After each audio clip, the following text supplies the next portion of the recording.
दोस्तों आज मैं आपको दिखाऊंगा आमले का मुरब्बा। बाजार से भी अच्छा आमले का मुरब्बा आप किस तरह से घर पर बना सकते हो वो इस वीडियो में देखिएगा। तो आमले का मुरब्बा बनाने के लिए यहाँ पर 1 किलो आमला लिया है। जब भी आप आमले का मुरब्बा बना रहे हो ना तो आमले हमेशा बड़े बड़े लीजिएगा। दोस्तों अभी एक बाल्टी में पानी लिया है। आप प्लास्टिक के टब में भी पानी ले सकते हो या आप स्टील के भगोने में भी पानी ले सकते हो। लोहे के बर्तन का यूज़ नहीं करना। दोस्तों आमले की कोई भी रेसिपी आप बना रहे हो घर पर तो लोहे का बर्तन यूज़ मत कीजिएगा। लोहे के बर्तन से आमला काला हो जाता है।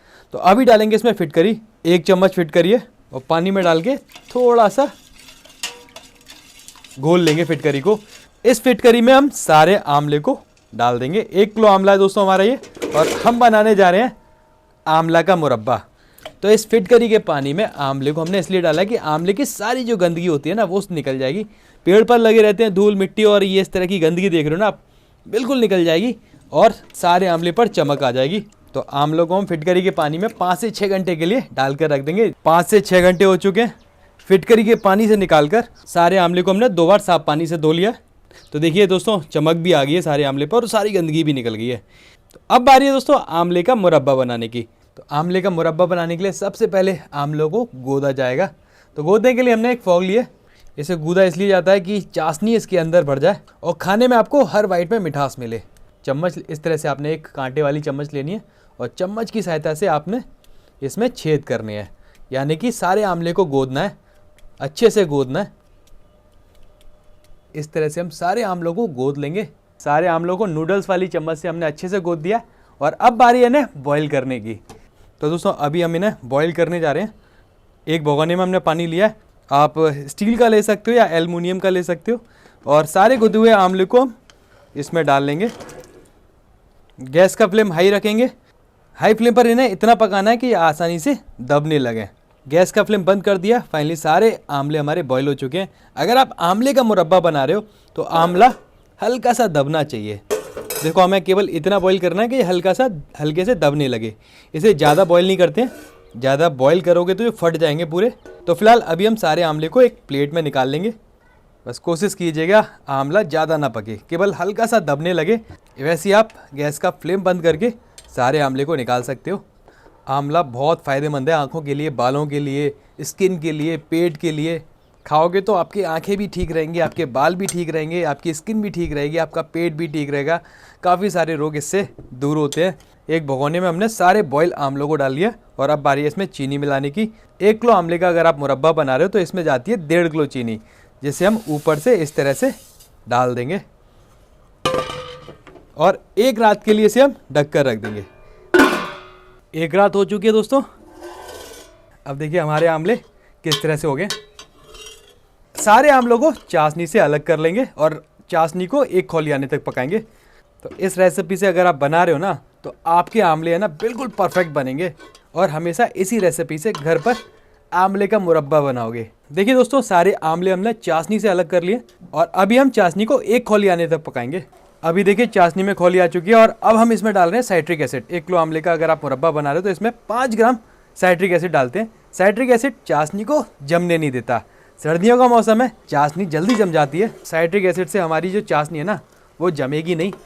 अगर साइट्रिक एसिड नहीं डालोगे तो चाशनी जम जाएगी और आपका जो आमले का मुरब्बा है ना उस पर चीनी की परत आ जाएगी। तो फाइनली दोस्तों खौली आ चुकी है। गैस का फ्लेम हम बंद कर देंगे। केवल हमने पानी को पकाना है क्योंकि आमला पानी छोड़ता है। चाशनी में जो पानी है उसे पकाना है, चाशनी को गाढ़ा नहीं करना है।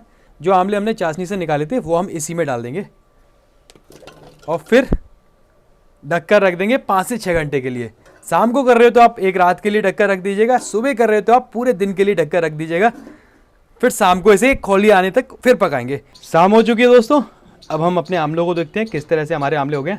मॉर्निंग में हमने चाशनी में खौली लगाकर आमलों को दोबारा उसमें डाल दिया था।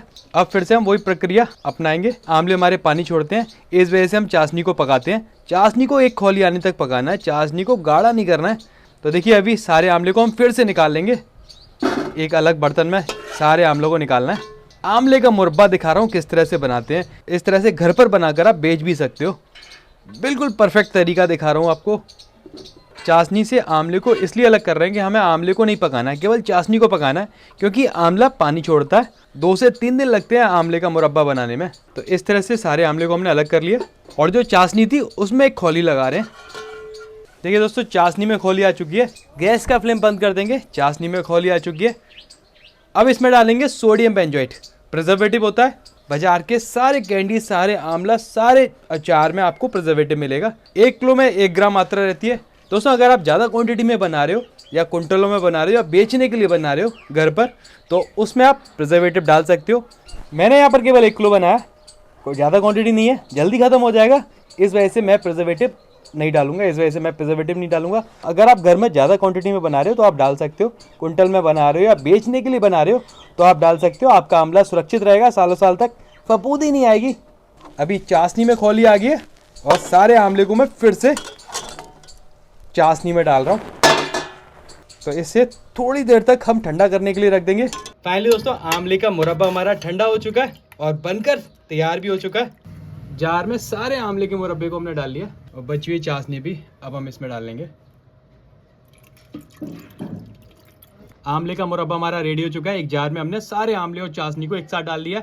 ये चाशनी में ही रहते हैं, चाशनी में डूबे रहते हैं और खराब नहीं रहते और मिठास से भरे रहते हैं। परफेक्ट आंवला मुरब्बा रेसिपी आपको कैसी लगी कमेंट करके बताइएगा। यहाँ तक आ गए हो तो चैनल को सब्सक्राइब भी कर लीजिएगा, क्योंकि मैं लाता हूँ आपके लिए बिल्कुल रियल रेसिपी। मिलते हैं आपसे और भी ऐसी बढ़िया बढ़िया रेसिपी के साथ, तब तक के लिए शुक्रिया।